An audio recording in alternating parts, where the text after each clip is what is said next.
நான் உங்கள் சிப்பிப்பாறை ஜோதிடர் ஆதி ராகவன் ஜெயபாலாஜி.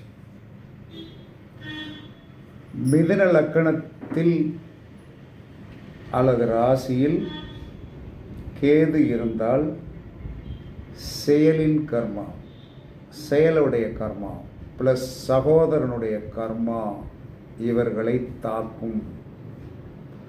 அதற்கடுத்து கடகத்தில் கேது இருந்தால் தாய்வழி கர்மா, கடகத்தில் கேது இருந்தால் தாய்வழி கர்மா தான். அப்போ மிதுனத்தில்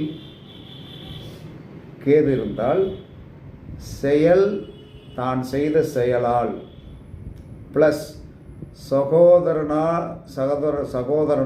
சகோதரனுக்கு செய்த கர்மத்தால், துரோகத்தால் அந்த கர்மா, கடகத்திற்கு தாய்க்கு செய்த கர்மத்தால் அந்த கர்மா கேது.